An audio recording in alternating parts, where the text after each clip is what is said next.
Hello, Trojan fans. Welcome to another edition of the Peristyle Podcast. I'm your host, Ryan Abraham, joined alongside Connor Morrissette. We're talking all things USC football. If you're listening anywhere across the Peristyle Podcast universe, any of your podcasting platforms, we appreciate that. And if you're watching us live on our YouTube channel over at Inside Troy, we love that as well. We are broadcasting this live Tuesday starting at 3 p.m. Pacific. I guess you can call it a simulcast, whatever you want to do. But yeah, we'll have you guys live in there and we'll take your questions live, put some chat comments up there. And of course, we record it all for the Peristyle Podcast. We are counting down to the opener for USC and San Jose State coming up, a week and a half, Connor. We got actual college football.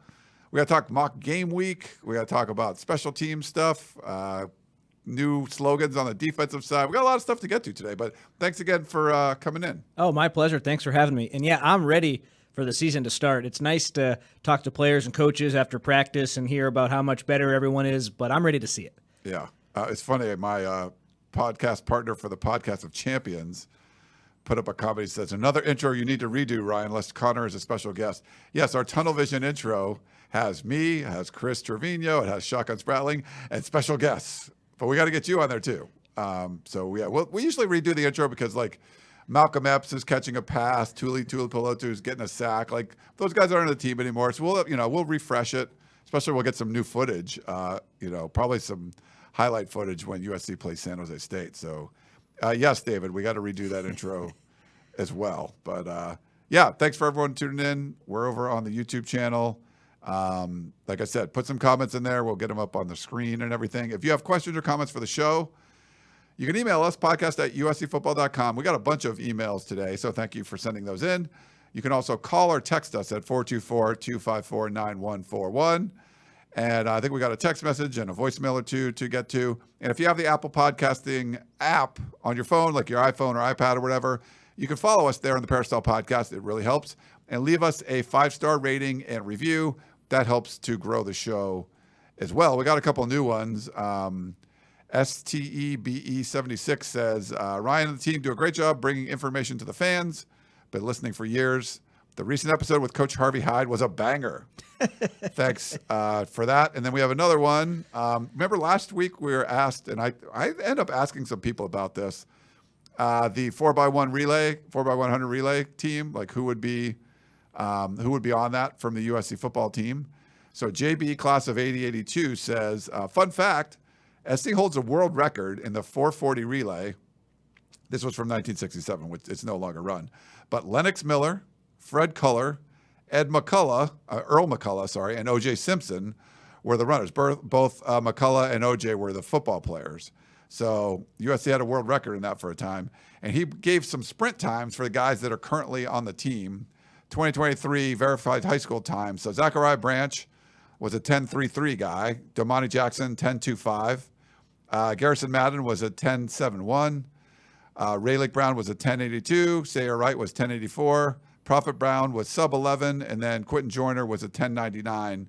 And just 40 times, Taj Washington had a 4.42. And Brendan Rice, who was mentioned, had a 4.45. So the two guys up top is what I forget who I asked. You can probably remember who I asked. I don't even remember. I'm like, it was. I think it was Mario Williams. I'm like, who would be on that team? And he said he wouldn't be. But the first guys he mentioned were Zion Branch and Domani Jackson. I think you got to include Brendan Rice too. After seeing some of the mileage stuff, did you see Bruce Feldman just released his Freaks of the college football season heading into the year, and Brendan Rice made the cut from USC. So I think he has some crazy speed too, which we knew about, but I think he needs to be on that team too. Yeah, no, his 40 wasn't as good, but we'll see. Comment from Lab Rat 1970. That's my birth year, by the way. I don't want to give away my age, but 52. But Too late. Late 70. No beards? Yeah. So I wasn't a regular beard guy. Connor, more of a regular beard guy, right? Or not really? Was that just a... Yeah, I'm more of a every 2 weeks, do the electric shaver and try to keep the neck clean every week. I'm trying during football season to look a little cleaner, so okay, maybe I'll do it more consistently now. Nice. Very cool. All right, yeah. No, I'm not much of a beard guy. I just sort of did it when I went fishing and everything, so... but yeah, that was fun. Also want to thank our sponsor, Trader Joe's, before we get anything. We have a special little event going on later this week. So on Friday, USC, and I still haven't found, it seems like mostly donors are going to this. Salute to Troy. I haven't found here's where you buy tickets and stuff. It wasn't super easy. So I think it was more of a I don't know if it's private or whatever, but it seems like donors are going. But Salute to Troy, gates open at 5:30 on the USC campus, just over across the street at the University Village, where in front of Trader Joe's. We are going to have prizes. We're going to have snacks. We're going to have drinks. I think we're going to have 800 of those Trader Joe's bags, which I don't have with me, but I brought one in before I showed you guys last week, which looks really cool. USC branded Trader Joe's bag. So we're going to start about 3:30 over in front of Trader Joe's. And we have some gift cards to give away. We're going to try to get some former players. We're trying to get current players to come. But because it's like mock game week, it's starting like 11 o'clock on Friday. The players are locked down. So we're not going to be able to get current players. But I know Brandon Hancock, former USC fullback, was on national championship teams at USC. He's going to go. We're talking to some other players.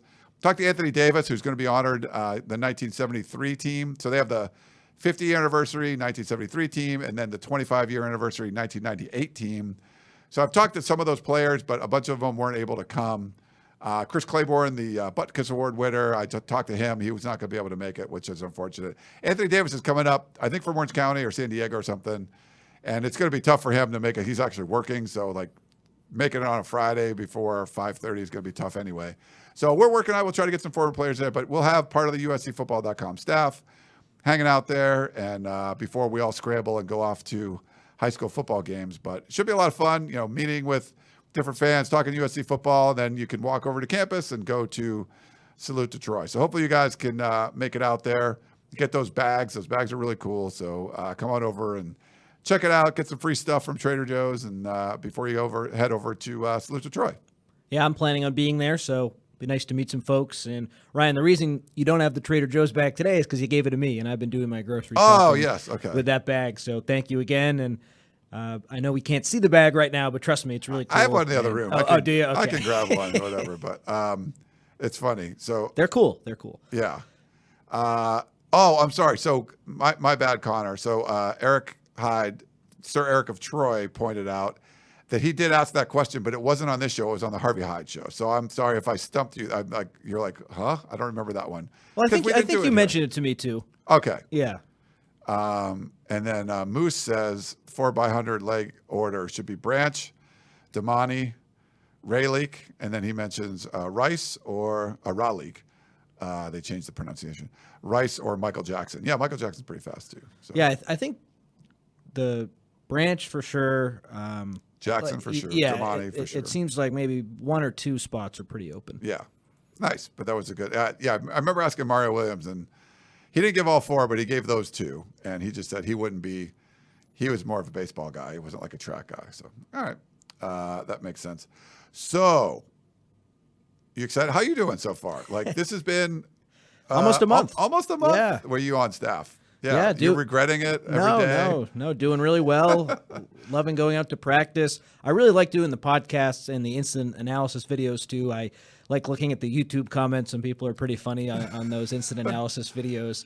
But I'm loving it, and this opportunity has allowed me to do more stuff like this, which is what I love. I was a broadcast major in college, so doing the podcasting and the videos has been really, really fun, and I'm excited to do some more. That's good. Chris kind of reluctantly does it, and he has his own humor, and he does it in a funny way, which is good.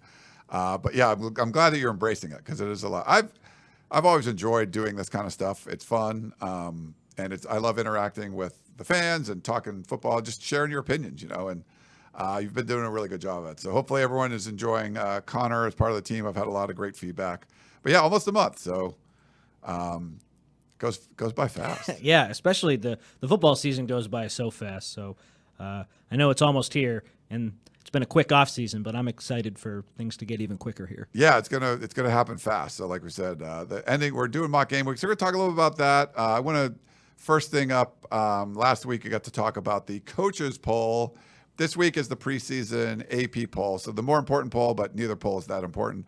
USC, if you remember, number 6 of the coaches, also number 6 in the AP. So I'll go to the top 10. Georgia, number 1, Michigan, number 2, Ohio State, number 3, Alabama comes in at number 4, LSU, and Brian Kelly, former Notre Dame head coach, they're number 5, and then USC comes in at number 6. So pretty good. Penn State, another Big Ten team, they're number 7. Florida State on the rise, number 8. Clemson, ACC opponent, number 9, and then Washington makes the top 10 for the Pac-12. So last season of the Pac-12, you got USC at 6. You got Washington at 10. They go Utah at 14.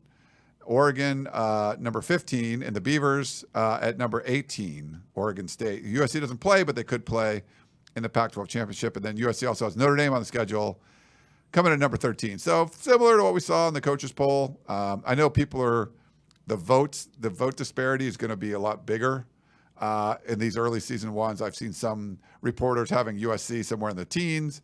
Some have them higher, but I think 6 is probably about right. I don't know what you think. Yeah, and 6 was where they were in the coaches poll. So last week talked all about how Lincoln Riley last season gained the respect of his fellow coaches by having them be voted in as number 6, and I feel that with the writers too. The roster's improved.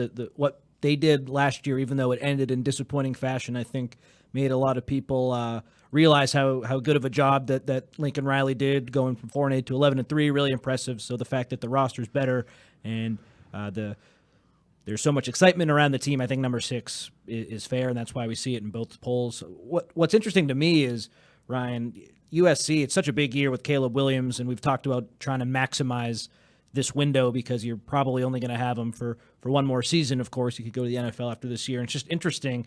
You mentioned the teams they play in the Pac-12, but they don't play any of those Tier 1, Georgia, Michigan, Ohio State, Alabama, LSU teams, even Penn State, and the top 25 will fluctuate as the year goes on. But I sort of look at the schedule as it's definitely backloaded and it's going to be tough, but you dodge playing any of those really established year in, year out college football playoff teams. And for a USC team that I think is a lot better than it was a year ago, that's important. And I think that's why this team has a really good chance to make the playoff. Yeah, no, I agree with you there. And we'll see how high Washington goes. The good thing for the Pac-12 is a lot of those teams that are ranked don't play each other till later. So they'll all have a chance to sort of build up their resumes. I think the Big 12 used to do this a lot too, where like Texas and Oklahoma and those teams wouldn't really play each other to the end. So they sort of like built up early part of the schedule. I think the Pac-12 probably did a nice job of setting the schedule up. We're not having a bunch of these teams play each other early. It could be a bloodbath the second half of the season, but the beginning, you're expecting USC to roll through. If not, there's some real problems going on there. But yeah, you're right. I think that's why the playoff expectations are there. I think the schedule's tougher than it was last year. Playing at Oregon and playing at Notre Dame, Washington's going to be really good. But you get Washington and Utah at home. You get UCLA at home. The teams that aren't good, I don't think are going to be. I don't think Cal and Stanford are going to be very good. I don't think Arizona's. That might be pesky, but I don't think they're going to be a world beater by any stretch of the imagination. ASU probably going to take a while. Colorado's probably going to take a while. So I feel like getting there, you can win those games. And then it's just the other ones that are going to be tougher teams. Can you win most of them? And if they they go 11-1, I think win the Pac-12. I think they're going to probably be in the playoffs. So we'll have to see, but it's setting up well. A lot of momentum early, and then you got to finish strong. So they got to stay healthy. They don't got a lot of rest because of the 9 straight weeks of playing football. So that'll be a tough one. That Oregon game is certainly interesting to me.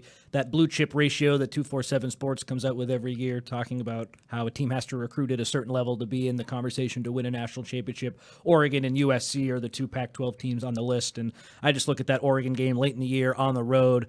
I think that'll tell us a lot. If they do slip up for one game this year, and of course they could slip up for more than one, but that Oregon game looks really, really tricky to me, and I'm excited for that one. That's going to be a big showdown. Huge show. I mean, with the recruiting and everything, it's a big deal. That's the game you want to win. So, all right, we had a comment from Jared.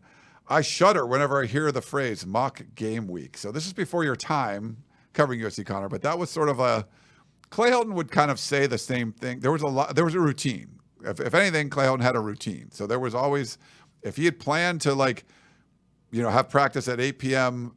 On August 15th, and he planned that in January, that was going to be the plan. And we've had Lincoln Riley switch practices the day of, so there's no sticking to the whatever you wrote down 8 months ago. Clay Helton was kind of like that. And one of the routines was the mock game week. And he would tell you how many practices they had because at one point people questioned how many times they practiced going into one of the bowl games. So then he started numbering the practices and telling you how many they had. And he just started this routine, and mock game week was one of those things. So I think there's people shudder oh my God, I don't think I want to hear that. But, really just kind of going through pretending like it's the game week, doing all the things. And like we said, Friday, he's going to shut the players down at 11. You go walk through. They are going to do their Salute to Troy event. But they'll, I think go to a hotel, kind of pretend that you're in a game week. So I get it. I know there's some negative connotation because you've kind of heard it first with Clay Helton, but if Lincoln Riley wants to do it, I think you should say, okay, that's fine. He wants to do it. And I remember after the spring game, we did the same dance with people getting bad flashbacks because didn't Lincoln Riley talk about situational mastery with Caleb Williams after the spring game? I think Bill Plaschke asked him, how can Caleb get better? And he mentioned that term, and I think that set off a lot of USC fans because wasn't that a Clay Helton term too? Situational mastery was bad. I don't remember that one specifically. There's something, I think it might have been close. I'd have to go back and look. But if it was exactly situational mastery, people would flip out. I'm pretty sure it was. And that makes sense, though. I know you don't want to get bogged too down with Clay Helton stuff, but that is a good area that Caleb Williams can improve. Just he was so good a year ago, now mastering situations that maybe he didn't master last year. That as a guy who was new, I thought, okay, I don't think he sounds like the old coach. I think that's a good point. So maybe we got to cut him a little slack. You definitely have to cut him a little slack. It's Lincoln Riley. It's this is when you hire somebody that's really good at their job. That's what you weren't around, but I've clamored for this forever. Hey, why don't you just get an athletic director who's good at being an athletic director instead of just getting some guy that happens to be a USC football player? This happens to be a coach that was in your system that didn't screw up a whole bunch of times. Let's make him the head coach. No, hire someone that's good at their job. Lincoln Riley, proven good at his job, and we'll see how good he can end up being at USC. So you have to give guys like that the benefit of the doubt. Sometimes, you have your company struggling and you hire this great CEO from some other company, you bring him in, and man, he cut some people in HR and he downsized the accounting department. Whatever he does, and if something you don't like or he did something, they were doing that before, you kind of let him do his thing or her thing, whatever it is. You let that person be a leader, and they're going to ruffle some feathers. They're going to say some things that you don't like, but they're going to do something different, which you need. You need something different, and I think for USC fans, you're all right, just give Lincoln Riley the benefit of the doubt. If there's things over and over and over again, and they're doing this, whatever it is, fine. But it's year 2. You're going to let him do what he needs to do. It obviously did some things that were right last year to go from 4-8 to 11-3. You won a freaking Heisman Trophy. I would give him the benefit of the doubt. Yeah, certainly. And looking at a list of realistic USC hires, I don't know if there's a better one out there than Lincoln Riley. So, no. I mean, it's not exactly a hot take, but they nailed that hire. And as long as he's here, looks like they'll have a chance. Although it's interesting looking ahead, Ryan, to next season. Who knows what the Big Ten schedule is going to look like now that Oregon and Washington are in. I think that'll have to get changed around. But starting with LSU, potentially having a new quarterback, a lot of these transfers USC's taken in have been guys who have said they either want to leave after this year and go to the NFL, or they just have 1 year of eligibility left. I don't want to get ahead of myself, which is totally what I'm doing here, looking ahead to 2024. But I think you're going to see the importance of Lincoln Riley when you have a little bit more of a rebuilding roster, and that's going to be the case a year from now. Oh, for 100%. When Caleb Williams is gone, who's going to be the heir apparent? Is it Miller Moss? Is it Malachi Nelson? Is it some transfer that you don't even know is going to be on the market yet? Like, who knows? We've seen Lincoln Riley kind of do all of it. So, that's going to be a little bit more of a rebuild because they've brought in some guys that are like free agent 1-year guys. Yeah. But they also brought in some like highly ranked, 5-star younger guys on the defense, like the Bear Alexanders will be around for that or Anthony Lucas. So guys like that will still be here, but there will be a bunch of dudes you're going to need to replace too. But like you said, getting ahead of yourselves and we'll figure out going forward. Yeah. The nice thing with a guy like Lincoln Riley is you're always going to be in the mix. Right. No, I mean, it's good. Everything's changing going to the Big Ten. And we don't even know what the schedule is now because it's got all screwed up because now you had Oregon and Washington last minute. So we knew what the schedule was. I had a graphic up here, but I had to delete it because that's gone. So we don't even know what the schedule is going to be. So a lot of that stuff, it'll be interesting. We'll be going through the season and 2024 stuff is going to be coming out. Where will the remaining Pac-4 teams play or will they join another? All that stuff is going to be happening during the season because we've run out of offseason to talk about the normal offseason topics. This is going to be in-season stuff. Like, who does USC play in 2024? We don't know anymore. So you don't even know the teams that are going to be on your schedule next season. So all that stuff, which is normally like fun off-season things, we're going to have to be covering it during the season because it's all kind of like we ran out of time. No more off-season left. All this stuff happening. Yeah, we'll see who the protected opponents are and the flex protect model and all that stuff. That's really good off-season conversations when football isn't being played. So, yeah, I guess we'll just have to double dip. We will. And we don't know if it's still going to be flex protect because now there's 18 teams. USC Football for Life says, does that mean USC will no longer be playing LSU? No, we believe that game's still going to happen. Oh, that's locked in for sure. Yeah, so it's just about the Big Ten schedule is changing. So that USC knew their opponents. Home and away. We didn't know which week everything was going to happen.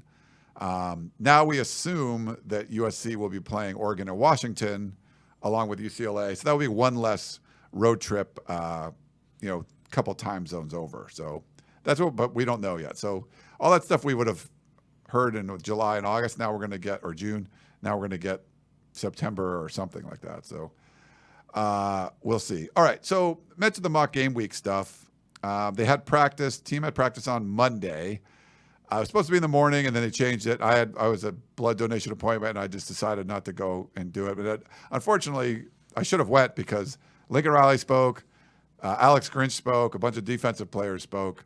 I know they had some sort of scrimmage over the weekend. Maybe we can start with that. What kind of intel did you get from what happened in the scrimmage from the players and stuff? I asked Coach Riley who was the standout from the last scrimmage because in the first scrimmage, he came out, had an opening statement when talking to reporters and said Zion Branch was the standout if I had to pick one guy, had a pick six, forced a fumble, played really, really well. And I asked him, did anyone rise to that level in the second scrimmage? And he singled out a couple of guys, but my big takeaway was there wasn't one standout dominating guy. And maybe Caleb Williams is that, and Lincoln Riley just doesn't talk about Caleb Williams. He hasn't really mentioned him at all when asked about that kind of thing, so might have to take that with a grain of salt. But the guys he did mention about the second scrimmage, Miller Moss, he said, did well. The freshman running backs did really well, Quentin Joyner and Amarian Peterson. He also singled out Jamil Muhammad and then Tackett Curtis, and he was asked a little bit more about Tackett Curtis later on. And I thought he had some interesting remarks just talking about how his effort is always there. And he used 4 reelies, Ryan, when talking about how hard he practiced Tackett. He said that's a lot of reelies. He practices really, really, really, really hard. And that was significant to me. But those guys were the shout out, or the guys who were shouted out, and not one big standout, a few guys who really separated themselves, according to Coach. Yeah, it sounds like, it was a defensive one scrimmage the previous weekend, and this was more even, right? Yeah, he also said the offense started better, which was encouraging, and then the defense finished better, which was the opposite of the week before. And this goes into his whole thing that he said all fall camp. He's had some teams where one side of the ball, probably the offense, does really well every day, and it's consistently the offense doing well in this team. And the better teams that he's had in the past, it's been back and forth. So that kind of has been consistent with what he said all offseason. And that's why I'm so excited for the season to start, Ryan, because we hear so much, the defense is better, the defense is better. It's so competitive. It's back and forth. I am excited to see it. No, yeah, I just did some, doing radio more and more now, and like everyone's going to ask about the defense, and you're just like, look, we don't get to watch all the practice, but they have a whole bunch of guys returning starters that probably aren't going to be starting anymore. Like that's usually a pretty good sign, the players they added. So, speaking of sort of like some of the players they've added, it looks like the rush end spot and the defensive end spot, there's some guys kind of bouncing back and forth there a little bit. I mean, we expect the depth there seems to be a lot better. I mean, a guy like Romello Height, there's a lot of potential there. You mentioned Jamil Muhammad, who comes in and just, the fact that he's getting first team reps, from Georgia State, you're like, who is this guy? And like, he's coming in and probably is going to start. What have you seen kind of at that spot? Seems like there's some cross training, I guess you could say. Yeah, in recent practices, the rush-in group has been pretty big, but yesterday it was only 3 guys working on drills. Jamil Muhammad was in there, Romello Height was in there, and Braylon Shelby, the freshman, was in there. It was just 3 guys and a walk-on, 3 scholarship guys working really hard. We've seen Anthony Lucas and Sam Green with that group in the past. They were with the defensive linemen yesterday. Anthony Lucas, it looks like he's just going to line up wherever the best matchup is. They want him to be versatile, to move all over the end of the line. So I think the fact that we're seeing him move around so much is indicative of where he's going to play. He was at rush end a lot. He was at defensive end, like I said, yesterday, so I think he'll play there a lot. And then Sam Green, he was working on the special teams as well. I think he's just made such an impact, and he has so many guys ahead of him, despite the fact that he's played so well, that they just want to get him on the field. So he was working with the defensive lineman too, and him working with the special teams unit just tells me they want to find a role for this guy, and they think he can really help. So I thought that was encouraging too. Yeah, so I think they're going to be able to rush the passer a lot. The guys that they have, I don't know, who's going to play here, or who's going to play there, or who's going to start, or what's the rotation, but there's just a lot more dudes that can get after things and make a mess. You want someone to get in the backfield and blow plays up, and it seems like they have a bunch of guys that can do it. A guy like Muhammad is, former quarterback. He just seems to understand the game really well. Like when you bring in a transfer like that, you're thinking, like he could be like, too deep, maybe just help out with depth a little bit. Like, I don't think you expect that guy to be a starter, but holy cow, like someone, he can be, he could just be a menace out there, and USC fans will be like, who the heck is that guy? Yeah, he's come on really strong, and every time we ask a player or a coach about him, what's Jamil's biggest strength? What does he do best? It's always pass rushing. Yeah. So I imagine in a third down situation, third and long, an obvious passing down, we could see him at rush end and maybe Anthony Lucas at defensive end, because it looks like Jamil Muhammad is going to be pretty exclusively at that rush end spot. He might even play some special teams too. He was doing some special teams work. So I think that is a guy who we talk so much about the versatility, but he seems to be a guy you can plug in at that rush end spot. He hasn't really moved around too much. You mentioned the special teams. I know you guys did instant analysis on Monday, kind of talking about that. That's one of the aspects of practice we can watch, is they're doing like kickoff return sort of drills, and then punt return drills where they'll throw like an exercise ball after you catch it, or they'll have you try to catch a punt when you already have one ball in your one of your arms, and they'll do some different things before, like while the rest of the team is sort of stretching. But it sounds like there was a few new faces over there, just fielding some kickoffs. Yeah, they were having some bigger guys, and Chris pointed out in instant analysis, it's not the biggest guys on the team, not the offensive linemen, but it was a couple tight ends, Jude Wolf, Lake McCree, Jamil Muhammad was in that mix, Anthony Lucas. They were fielding kickoffs, and that was because if the opponent has a short kick, you want to not be blindsided by the guys back there who aren't the returners. If they're going to have to make a play, you want them to make a play, and I can report that everyone made the catch. No one bobbled anything out of that group, which was impressive. I mean, Anthony Lucas is this big 6 foot whatever, 265 massive defensive lineman, and he's out there catching kicks. He looked really athletic during those drills, and that really impressed me. But yeah, everyone made a catch, which was cool. Oh, that's good. Yeah, we'll see. I mean, again, like we're not able to watch a lot of what's been going on, but we try to get as much insight as possible. Chris Trevino does a great job with his ghost notes, so make sure you check it out. And, Connor contributes. We have other people kind of contributing little notes there, but they're funny, they're witty. They're for USCFootball.com subscribers only, so make sure you get over there and check it out. If you're not a subscriber, you can sign up for an annual membership. It's 30% off right now for the annual membership. It's like a cup of coffee a month or something, basically what it comes down to. Or you can do $1 for the first month. So go check it out. But those notes are awesome. Like you get a feel. I mean, I go to the practices and I read his ghost notes and I'm like, I don't know how he picks all this stuff up. It's hard to observe everything when there's like 100 guys you're trying to watch at once. And people ask you specific questions about all of them. And you're like, you can't watch everybody all at one time. And we got like 20 minutes. So it can be tough, but the ghost notes are worth it. Make sure you go check those out. They're a lot of fun. And he notices everything, like you said, who comes out of the tunnel, who doesn't. And that's a lot of guys to keep track of. 85 scholarship players and walk-ons, and Chris is able off the top of his head, I didn't see him. And 99.9% of the time he's right. And when he's watching, it's just cool to watch him as a guy who also is in journalism and watching practice. It's cool to observe the guy who does such a good job observing. So I love working with Chris. He's been awesome. No, that's great. So when we talk about injuries, there's specific guidelines that we have to follow with, if Lincoln Riley addresses the injury, we can talk about it. If it's something we see on the field, we're not supposed to say anything about that. I know he did talk about or maybe it was Alex Grinch, about the linebacker depth, Eric Gentry, Shane Lee, guys that haven't been full go, at least lately. Any kind of updates on some of the injury news that Lincoln Riley or Alex Grinch talked about? Alex Grinch mentioned, I believe, Shane Lee definitely, and I think it was Rajon Davis, and he said he expects both those guys to be back for the first game.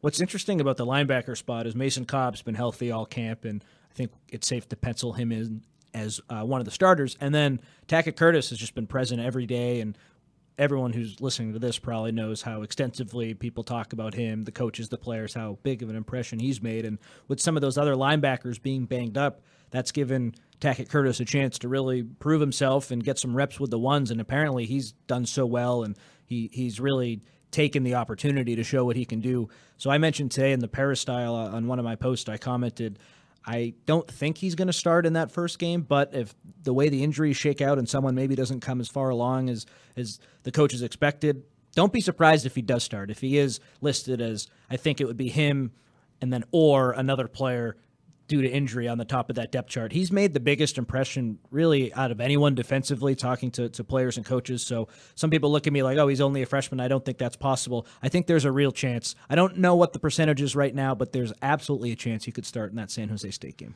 Yeah, that'll be interesting to watch when a highly rated recruit comes in and contributes right away.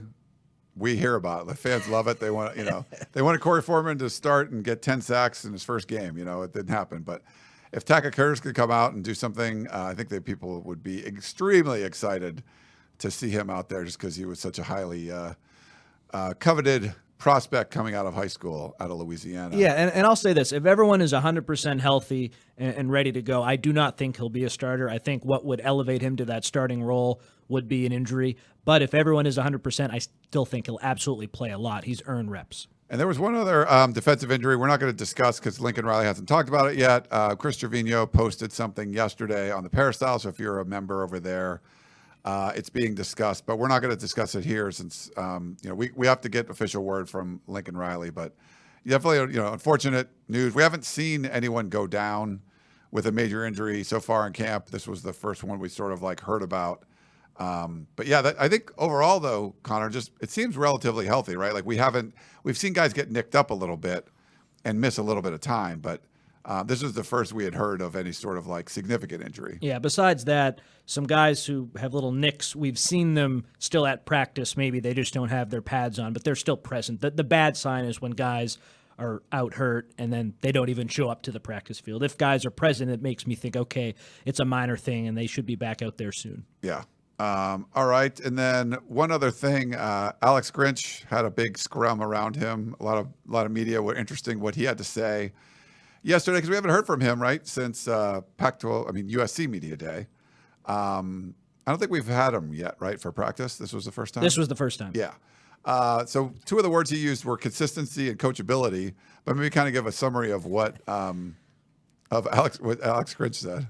Sometimes it's tough to take away stuff from what he says. But the biggest thing, I thought two things stuck out to me. He talked about how Zion Branch in the 14 practices or 15 practices that he's had during fall camp has improved or come along as well as anyone Grinch has ever been around. So I don't really think you could pay a guy a higher compliment. So I think the fact that Zion Branch is trending in the right direction. I've seen people talk about how Bryson Shaw and Max Williams, Grinch feels like he can really trust those guys, and I still expect them to play a decent amount, but the fact that Zion Branch is trending in the right direction, mentioned it last week, I think is really big, and Coach Grinch talked about that a lot. The second thing is something that's been a theme all camp. He just talks so much about the defensive depth and how he thinks that is going to translate to fourth quarter success because they have more guys who are going to contribute. They're going to be better. People won't have to play a ton of snaps if there's no one reliable behind a player at a certain position. Grinch is expecting guys to rotate in and out, and he thinks that's going to make a big difference in some of these games, especially later in the season. Yeah, I would agree with him there. I mean, he's someone, I know a lot of fans don't like him, but he's very forthcoming. He'll tell you like, man, we sucked or whatever. You know, he's going to tell you what he thinks. I think Lincoln Riley does similar stuff. You know, he'll think about what he's going to say and he'll try to say something thoughtful. And I think Alex Grinch is someone, he's not like just giving you coach speak and pulling punches or anything. I think he's telling you what he believes. And we'll see. The depth is significantly better. And was that the biggest problem? And if it was, then this USC defense is probably going to be pretty darn good, you know, and we'll see. We'll see what ends up happening. But I agree. The depth looks a lot better. You know, we already mentioned guys that were starting last year might not play this year. That's saying something. That means they brought in some real dudes. And they got a lot of guys. And I like what I've seen so far. So I would be, you know, kind of cautiously optimistic as a USC fan that the defense can be significantly better. Me too. I think another area that USC fans were really frustrated with was tackling, and you just hope that with some of these new additions, some older guys, that could kind of translate to better tackling. And what I mean by that is if you have a guy who's 22 or 23 and older, a veteran player, he's played a lot of college football. I just think by nature those guys are going to be better at tackling than a younger player might be. That's not to say a younger player couldn't come in and look like a wily veteran tackling, but I just think this defense has a lot of players who have played a lot of college football and have made big impacts at other plations, and I think that's really, really important. Yeah, you have these veteran guys, I mean, like the Jack Sullivans that have played for 5 years at Purdue. That is like a coach. But then you also have like the upside guys. Yeah. Like, oh, you didn't recruit a 5-star defensive tackle. Well, you got one a year, you know, he got seasoned at Georgia for a year, you know, or seasoned at Texas A&M for a year. So those guys weren't super productive their, you know, first year in college, but all the upside is still there. So I think it's a good mix of what they've kind of brought in. Yeah, and if you're a USC fan, how can you not be excited about Bear Alexander because he popped in that national championship game on the biggest stage? He really made the most out of his reps. 1 sack, it could have been 2 sacks. You could see with your eyes a guy contribute to a national championship win, and now he's on your team. That would get me excited. Yeah. Anything else? We'll take a break and do some questions. We have a lot of questions, but any other tidbits from practice or from the week you want to share with the folks?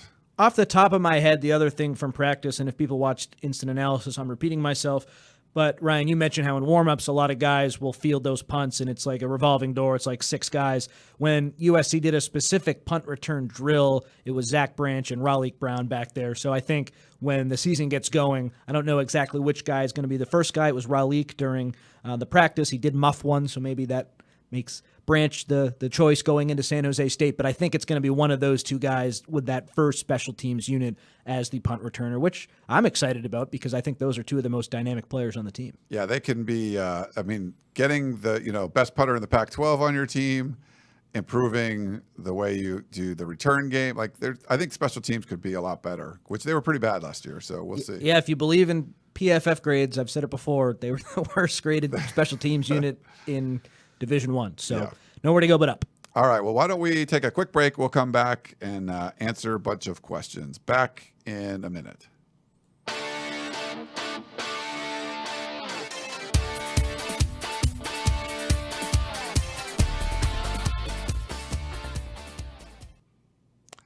All right. We are back here on the Peristyle Podcast. We mentioned Alex Grinch before going to break. Michael Flores says, Grinch speaks like a physics professor.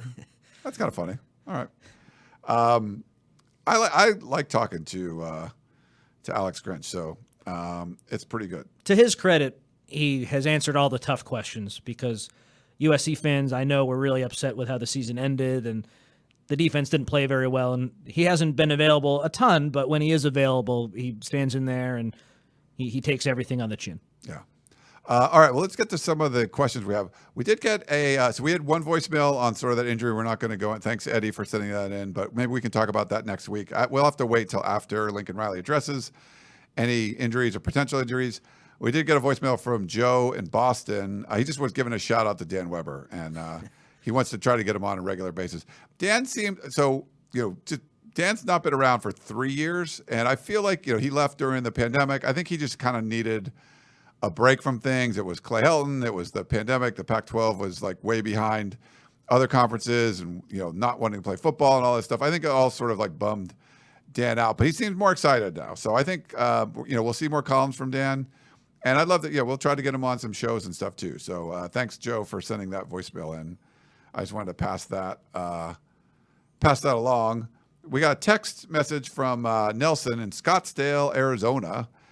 He says, instead of abolishing the Pac-12, why don't they bring over the best 6 to 8 Mountain West schools, Fresno State, San Diego State, San Jose State, UNLV, Boise State, etc. I'm not familiar with the media rights for the Mountain West, but it seems like it'd be worth it to keep the Pac-12 alive after 108 years. Thanks, from Nelson. I'll get your comments real quick, though. So my understanding is if you're trying to leave the Mountain West right now for 2024, you would owe $34 million in exit fee. If you want to leave for 2025, it's 17. Still a significant amount of money. There is still value in the Pac-12. And John Wilner did a story about this today. All those NCAA tournament units, I think there's like $60 million worth of tournament units that basically all the schools that are leaving those units behind. Now, they're paid out over like a 6-year period, but there's some money there to kind of help offset like any sort of rebuilding costs. But I feel like the main thing is just it's hard for them to leave. If a lot of them left, they could basically dissolve the whole Mountain West, and then that would go away. Then you'd be killing the Mountain West. So I'm not sure what's going to happen. I think that's a potential thing that could. But it's harder to get those Mountain West schools, especially early, because there's these huge exit fees, and it's not like the Pac-12 is flowing with cash. But there's value in the Pac-12 that they still have that automatic qualifier thing because they were a Power 5, and the NCAA or the playoff committee said they'll follow whatever the NCAA is. And even if the Pac-12 dropped below 8 members, which is the minimum, you have 2 years to get back up. So it's not like if they played a smaller conference for a year or two, it wouldn't hurt them. They could keep that sort of status. So my guess is you sort of need to change the name because there's like a lot of negative connotations associated with the name. But the entity itself, and I've used this analogy before, like if Connor starts a company and takes it public and it fails, there's still, which obviously would probably happen. No, there's still value in the fact that he took it public. Like you just getting that stock ticker, like there's value there. There's still value of what the Pac-12 was. So now you just have to take your time kind of building it back up. So my guess is they're going to build it back up. How they do that is going to be a big question. So the latest reports are the American Athletic Conference would be the conference that the Pac-12 would partner with, which is interesting because that's like Memphis and Tulane and South Florida. So some schools, some group of 5 schools that are valuable in terms of group of 5 schools, but geographically, it doesn't make sense. I guess nothing makes sense geographically anymore in the world of college athletics. But the latest stuff, Ryan, that I've seen is, the American Athletic Conference might be a landing spot or some of those teams might be a landing spot for the Pac-12 and might join the conference if it made sense financially. That's SMU also. So, I mean, it's slim pickings in general, but at least schools in this conference, I think, would bring some more value than Mountain West schools, even if it doesn't make sense geographically. Yeah, I agree with you there. Eric in Duck Country wrote in an email. Despite the addition of Bear Alexander, with Anthony Lucas dropping weight and lining up at rush end, is Grinch setting himself up with another undersized defensive line? Thanks, Eric in Duck Country. I think Keon Bars and Bear Alexander, you can plug them in as the interior starters, and then last year... That's not small, yeah. No, not small. And then I mean, I think SEC small, maybe, if we compared that interior the line and talking about some depth guys as well to some of the best SEC teams or some of the best Big Ten teams. Maybe it's slightly undersized, but it's not a huge concern for me. I think, Ryan, we've mentioned it a bunch before, like Stanley Taufo, we saw a bunch of him last year. We saw a bunch of Tyrone Taleni last year, and these guys now are going to be asked to be depth pieces, and I think that's important. Jack Sullivan's a guy who could play on the inside. So when you look at some of those other national title contending teams, I think maybe USC might be on the small side defensively on the inside, just compared to those teams, but it's not a huge concern for me. No, I would agree with you there. I think you're looking for something to don't look at this line. Like, the line's a lot better. There's a lot better dudes. Don't look, oh man, it's this really small defensive line. I wouldn't say that. We had a couple take it or leave it, which is a Chris thing. Chris loved to do these. Blackie Chan says, take it or leave it. USC will have 3 takeaways in the game opener. So San Jose State. I'll take it because San Jose State has a lot of new guys. I think their quarterback's new, and it's a big roster turnover from a year ago. So maybe USC, a team that hasn't had as much turnover in terms of guys leaving. It's just more turnover in the sense you're adding players to help your team. I could see USC winning the turnover margin by 3 or more, and maybe they'll have one of their own. USC, I don't know what's going to happen in that regard, but I could see them getting 3 turnovers. I'm going to leave it. I just feel like this is going to be, maybe they get a couple, but they were known for that, especially early in the season. They had 3 pick sixes last year in the opener, 4 interceptions total, I believe. I feel like they're going to get some stops, which I think they need that more than turnovers, to be honest. Like, if they get turnovers, people are going to be like, oh, it's same old, same old. Like, if they just shut people down and get stops, 3 and outs, I think those are more important for this defense than turnovers right now, especially in the opener. So I kind of feel like they're focused on that. We'll see. We'll see what ends up happening. You're not going to say we don't want a turnover or anything, but Michael says, take it or leave it. USC has a special teams tutty against San Jose State. I have to correct what I said. So the quarterback was there a year ago. He transferred from Hawaii the year before, but I'll still take what I said. I thought they got the transfer last year. Yeah, so my mistake on that. What was that one? Will USC get a special teams touchdown against San Jose State? I guess I won't go full USC homer. I'll say leave it. If they're going to get all those takeaways, I'll say no on the special teams touchdown. Those are hard to come by. So I'm going to leave it too. Just playing if I'm a betting man, unless you're giving me like odds, like if you're saying like, oh, it's 5-1 if they get a touchdown, I would take it, but not even odds. I'm not going to go. I'm not going to go there for that. John in Oakland says, this is a completely hypothetical question. Email he sent in. Say USC has a magical season and wins a national championship while either the LA Rams or the Chargers fail to make the NFL playoffs and fire their head coach. They then give Lincoln Riley an offer that no living human could turn down, and he leaves USC. They're 2 different organizations. I don't know if they both give him that offer, but would Cliff Kingsbury be the obvious choice to replace him, or would that violate the, quote, knowing the USC fight song rule? Fight on from John. Okay, first of all, knowing the USC fight song rule doesn't apply to a guy that worked here for like 20 minutes a few years ago and then would be here for a season now. That's just because he was here.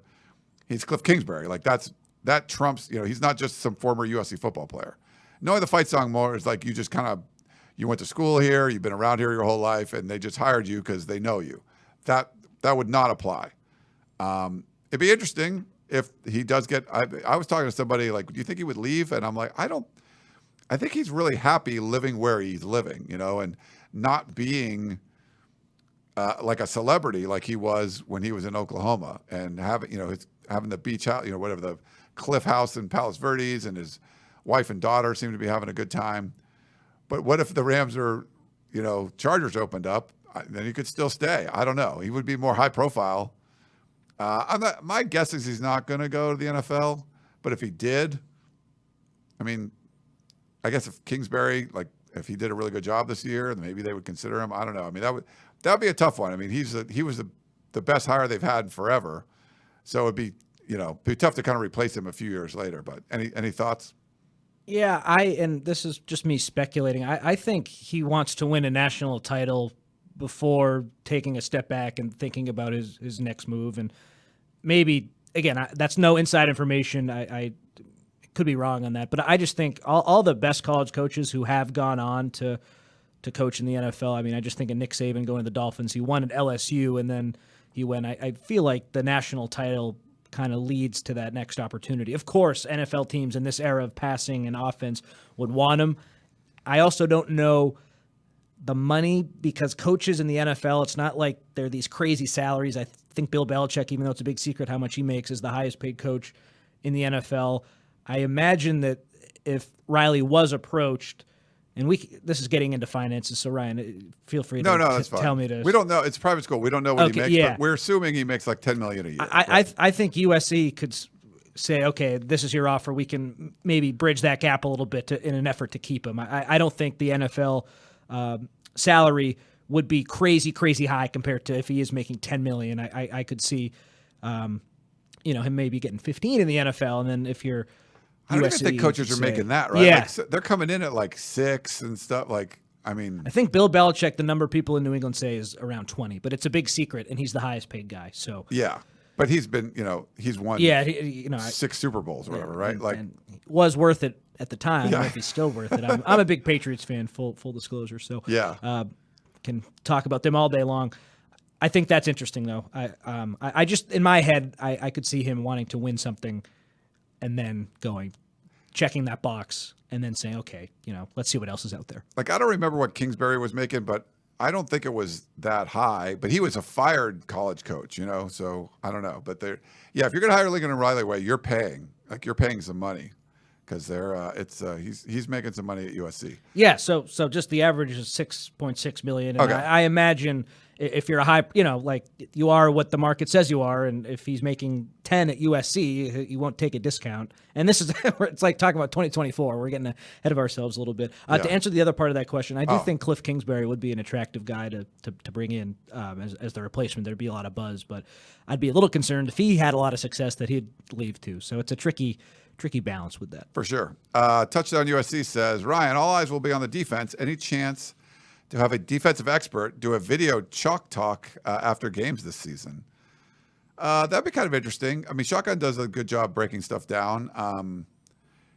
We can talk to people that, there's a lot of people have their opinions. You see them on like YouTube and stuff, but that might be kind of interesting to see. The problem is it's like, you don't know what was called. You're seeing what's happening out there. And sometimes, you talk to a player and like, oh, you assume this. You're like, that wasn't even what was called. It was supposed to do this. Like, there's a lot going on if you're not, in that room of what was supposed to be happening. But yeah, it would be interesting to kind of get some opinions on that. Especially at the college level too. I feel like a lot of the NFL people I follow and read their work, they're very comfortable with looking at the tape and saying what should have happened and what was called and stuff. And I feel like in college, yes, you can get to that level, but you're right.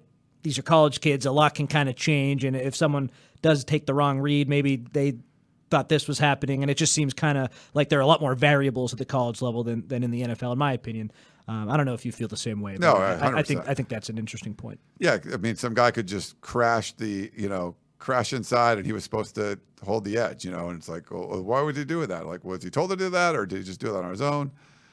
There's stuff that's hard to tell. Northwest Ninja. Did they set the starting wide receivers and DBs yet?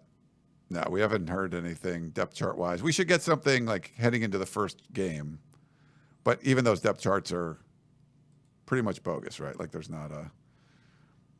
I think they're significant. No, you don't think so? I mean, they can be, but sometimes there's a lot of ors. It depends, like if it's like it's the one you want to know about, there's probably a bunch of ors. And then you're like, okay, which, who's going to start at running back? It's like Austin Jones or Marshawn Lloyd. Like, okay, thanks. Like that, like I wanted to know which one, and they're not going to tell you which one. So. Yeah, and looking at the cornerbacks too, I could see that. I think Sierra Wright, I'm comfortable making him a starter, but then I wouldn't be surprised if it's Damani Jackson or Jacoby Covington. You're right, Ryan. The guys who are in these position battles, we get that dreaded or. Who's really sure? You have to wait to see. I put a little stock in whose name is first. Maybe that's wrong. That could be if it's not alphabetical. Touchdown USC. Did the team captains get announced at Salute to Troy? Oh. Do you know when they were going to announce No, them? I was just going to say, I thought the question was, have they been announced yet? And I was going to say no. They kind of discontinued Salute to Troy, and it sort of like became less of a thing. I don't remember. And it's not a media event, so we don't really go. We're having our event before. So hopefully you guys can come to that. But on Friday, 3:30, Trader Joe's, University Village. Check it out. Free giveaways. Former players. Should be a lot of fun. Make sure you get there. Free Trader Joe's bags. But yeah, I'm not sure. I don't know if they're going to do that kind of announcement there. We'll see. I think they used to, if I remember correctly. This has been a while, but the event pretty much after Sark, they've sort of backed off making it the importance of that event. They even, I think some couple of years they didn't even do like honoring the former teams. Then the pandemic. Then last year they did one in the spring. So now it's sort of like seems a little bit more back to normal, which is good. Blackie Chan had a few questions. Speaking of Cliff Kingsbury, will we see a difference in the offense with Cliff on the staff? He's sort of taking the job of a couple of guys that left last year that were helping out with the quarterbacks. I mean, I think having someone that's had that much experience with super talented quarterbacks can only help. You know, I don't see how that's not going to help. I talked about this last week. Where my mind goes with this is Lincoln Riley and Kingsbury and even some of the other offensive coaches, just that brain power going into scheming up an offense every week. I think I said last week I wouldn't be surprised if they changed offense. That's probably a little too far. But don't you think that they have the potential, all these guys, Lincoln Riley and a Cliff Kingsbury, guys who've been really successful with some of the best quarterbacks in football, to do something special? So I think it is possible. And again, that's music to USC fans' ears. So, I don't want to build it up too much, but I just think the brain power in that room is so great where we could see some crazy stuff and some people try to start to copy this offensive scheme in the future because it's a copycat game, football. Once you see someone do something great, you want to copy it. So I wouldn't be surprised if they did a few wrinkles here and there, and that made some people go, okay, wow, this is a little bit different. Yeah. Like even Bill Belichick did the Wildcat for a little bit, right? Like when that was popular for a little bit. Well, yeah, but he got burned by it first.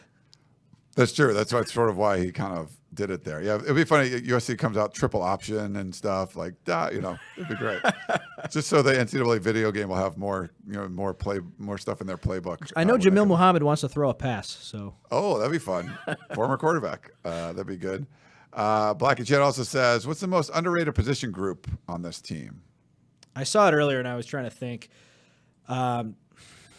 This is bad radio, bad podcasting. Thinking out loud here. Maybe the running backs. I think that's good. I think the running backs would be, I just am nervous about putting a defensive group when I haven't seen what it looks like. Like the cornerbacks could be kind of underrated because I think there's a lot of talent there, but I want to see what that looks like. So I think I'd probably go with running backs for my final answer. I think you have two really great players at the top of the depth chart in Marshawn Lloyd and Austin Jones, and then you have some freshmen who, by all accounts, have really looked good. And I think there's a third down back opening, and I wouldn't be surprised if Quentin Joyner was a third down back for this team and played a role. Yeah, all that speed. Could be tight ends too. Like talking to Jude Wolf last week, it's just like he could come in and make a splash. Lake McCree, of course. It would just be because they weren't used that much outside of catching a touchdown every other game or something. So that's, I feel like that could be one.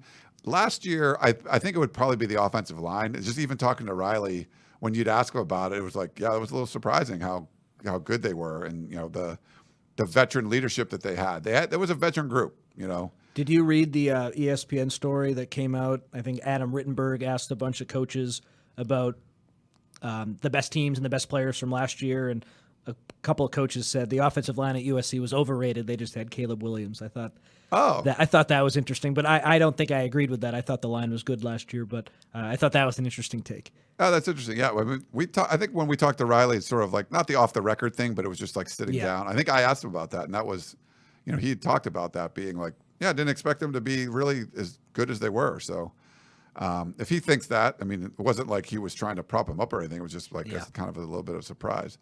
Okay, hopefully this works. LFG says, in the press pool yesterday, Lincoln Riley made a veiled hint about the 23 offensive line. So Riley said, just because we're returning two people from a given position group doesn't mean the group will play well.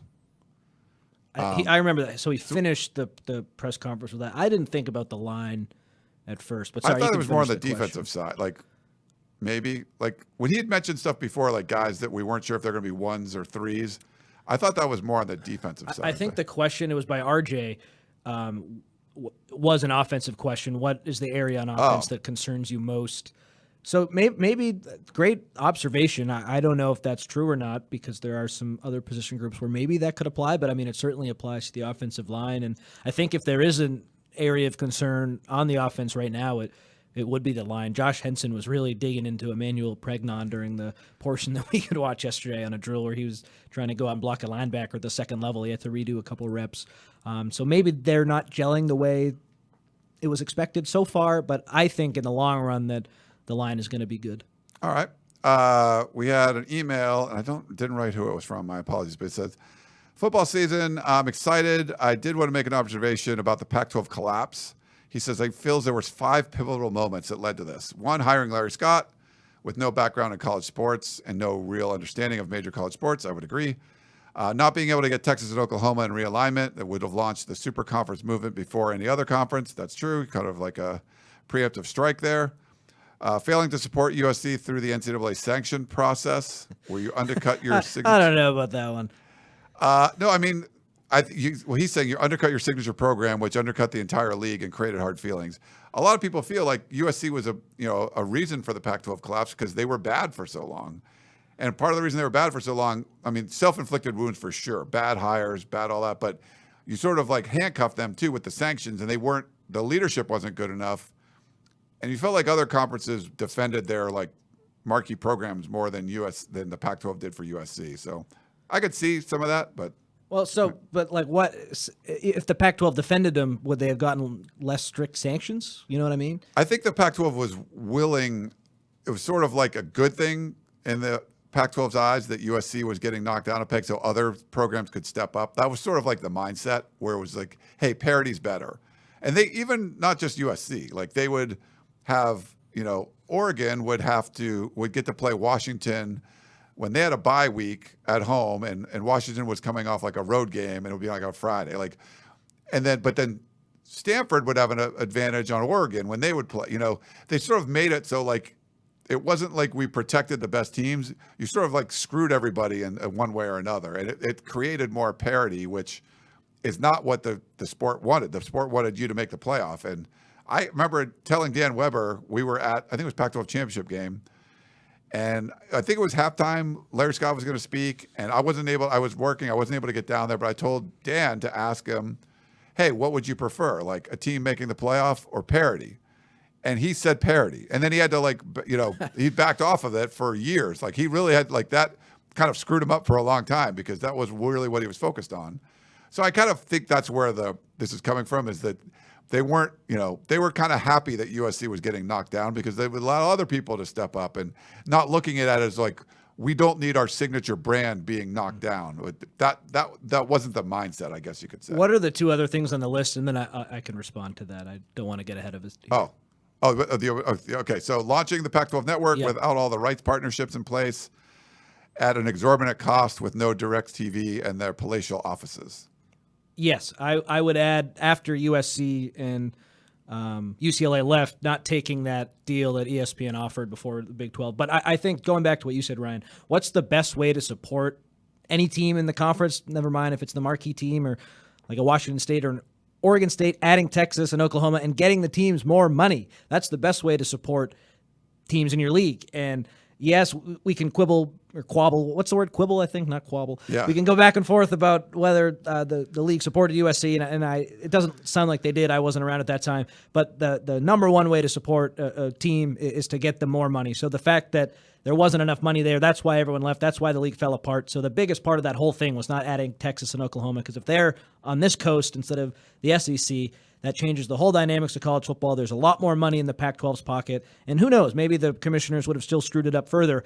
But there's no doubt the conference would have been a lot more valuable. That's the biggest one because it's all about money. Everything else is secondary, and that would have gotten them a lot more money. Yeah, it's harder to fail when you'd have Texas and Oklahoma in there. So I agree with that. But everything else, that was a good email. Everything else I agree with. He also said the complete failure of the Pac-12 CEO group to manage the affairs. Yeah. The Pac-12 CEO group, especially Michael Crow at Arizona State, messed this up. Michael Crow was messing it up until the last minute, still trying to keep the conference together because he was backing Larry Scott and he was saying that we're never going to leave the Pac-12 and we're not going to play against, we're not going to Morgantown to play a game or whatever. Like, he just looked awful because he's an idiot, and he just, was trying to blow this deal up so everyone else could, like, have a better landing spot until the last second. So him and the rest of the group, they messed up a lot too. Yeah, no one was forward thinking. That's the biggest problem. Everyone just thought, okay, if this league gets this much money, we'll get the same amount, and they didn't read what was going on. So a ton of factors go into it, but money, of course, is the first one. Yeah. Mike had an email with news of realignment. Dakota Fields flipped his commitment from USC to the University of Nike. He's talking about Oregon. Now that there's so much uncertainty around where Stanford and Cal will end up, is SC recruiting staff are they go on the offensive to flip any of their commitments? Maybe Elijah Brown doesn't want to play in the ACC and will reconsider his commitment. I don't think Elijah Brown would be one of the guys. The one guy on Stanford's board that USC was interested in, who I could see them potentially flipping, was Isaac Garcia or Isaiah Garcia. I pulled up the wrong list here of Stanford recruits. But there was a offensive lineman from Utah who I think recently committed to Stanford, and I think that was back when USC had Manasseh Itite in the fold, and they thought that they were good. So I wouldn't be surprised if, hey, everyone negatively recruits every now and then. There was negative recruiting with Bryce Young. We've talked about this for a long time. Why not use that against Stanford? Say, hey, what league you're going to play and you didn't even know. Why don't you come over to USC? We're going to the Big Ten. We'll let you showcase your talents a lot better. I don't think there's a ton of guys on either school's committed list right now that USC was interested in the first place, but that's a guy, Isaiah Garcia, that jumps out. All right. Let's see. Oh, we got a couple more, and we'll let you guys go. Let's see. This was Ian from the YouTube chat. Do captains not wear C on their chest anymore? They do, I believe. I mean, I don't think that's changed. You haven't seen anything about that, have you? No, I haven't. Am I 0 for 2 as Garcia? Okay, Garcia's committed to Utah, so I'm 0 for 2 on some pretty big statements. So that's live radio, I guess. But at least I'm catching myself in the moment, Ryan. But 0 for 2. No worries. No, that's okay. I thought he committed to Stanford. I guess I got my red mixed up. That's two different reds. I don't think you're trying to pick apart the Cal and Stanford classes. Exactly. Like, exactly. That's not who you want. Like, I mean, maybe like the 5-star quarterback or whatever, 4-star quarterback or something, like potentially, but not usually not other people. This is from Michael in North Kakalaki. Theoretically, how would a diehard USC fan get their hands on one of the or couple of Trader Joe's USC bags? Let's say this particular fan lives in North Carolina. Let's also say he will be attending the game USC versus Utah in October. Now a question for the pod. Which Big Ten football stadium area are you most excited about traveling to next season? I know this season is only just starting, but it's never too early to look. I'm serious about the Trader Joe's bags. Post it on eBay. I'll buy them. LOL. Quickly on the Trader Joe's bags. So when we gave away these ones like at a tailgate last year, I had a lot of requests, and I was like, yeah, sure, I'll send you one. It's a pain in the butt, and I end up not. I don't want to say I'm going to send them because I'm not going to send them because it's like going to the post office, getting, putting them in envelopes and, like figuring out what the postage is. It's not fun, for these bags. I would say we will have them there. If you have any friends that are going to come to the event, have them pick them up for you. If you're going to come to a game, like something like that, if it's an in-person thing, we can bring them to some other event. That's fine. I would do that. But I'm not mailing bags to everybody, so I'm sorry about that. So get here, get a friend that's going to be here and have them show up and pick up the bag for you, whatever you want to do. I would suggest that. As far as stadiums, we don't know where they're going to play in 2024 anymore. That's probably changing. But if I just could pick anywhere, for me, it would be the Big House because that's one I haven't been to. I've been to Columbus. I'd love to go to Happy Valley. I think, Madison, Wisconsin would be awesome, but I'd go Big House first. What do you think? Yeah, that same exact thing you just had. Big House for sure.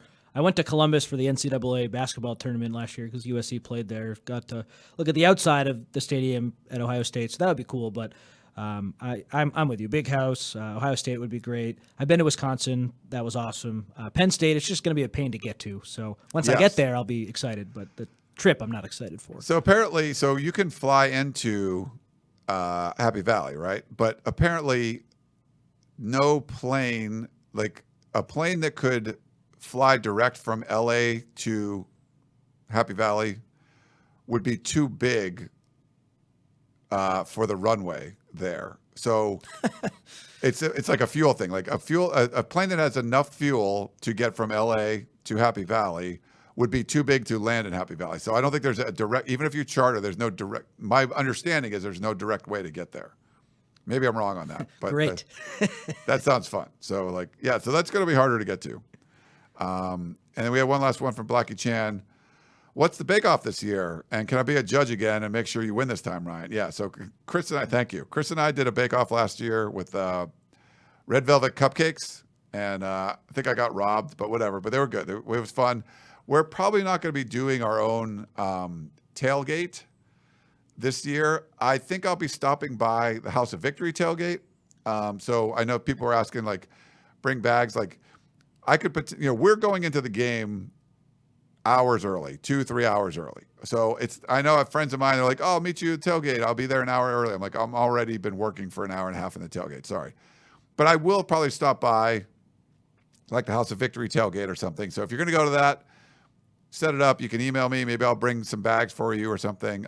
We could do something like that. That would be good. But otherwise, yeah, it's going to be hard to kind of meet up before that. So probably no bake-off because I don't think we're going to have our own tailgate this year. It's tough to try to host a tailgate and then leave 2 hours before and go to the game.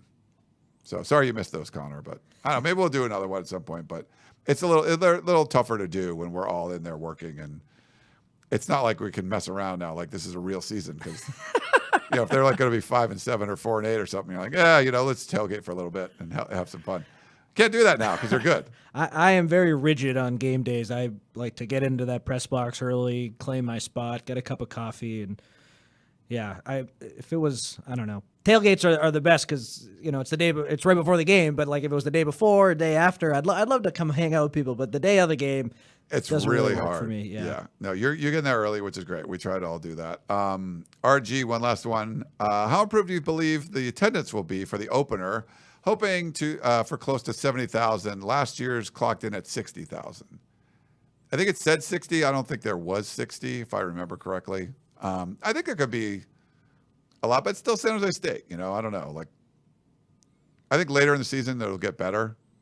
I'd say slightly more because what was USC ranked to start the year last year? Not as high as this. So I think no, it was like teens or 20 something. So I imagine I think it was in the 20s. Yeah, because they were a 4-8 team that was preseason ranked, right? So people were like, what? They were 4-8.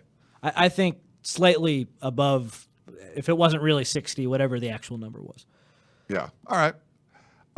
Good stuff. All right, Connor. Well, thanks. We had thanks for all the email questions and everything. And thanks for everyone that was watching us live on YouTube. It was great to get all the emails in, and we'll keep these rolling. We'll have Tunnel Visions starting again. We're going to do previews and stuff. I guess our first one will probably be next week, next Thursday. We'll preview USC and San Jose State. So that should be fun. And then we'll do recaps on Sunday. I don't know the lineups yet. I think Connor's willing to do these. We'll see what the lineup will be. But Jack will be back. Jack Smith will be back here and helping out at practice and everything. He's back at school. They're all moving in, right? Was it move-in day yesterday when you guys were there, or it's like kind of move-in day all week? Maybe all week. I saw a few people move in, but it wasn't a crazy number of people. But a few rolling pillows and mattresses. As you saw that? Yeah. I kind of made it a point in the last few years. I'm like, I don't want to show up for practice on move-in day. It's just a pain to park. It's just like a lot going on. So they have practice tomorrow. So we're supposed to be there tomorrow. We'll see. I didn't go. You gonna go for 2? No, I didn't go Monday. I gotta go. But yeah, we'll talk to the offensive players, Caleb Williams, stuff like that. So it should be fun.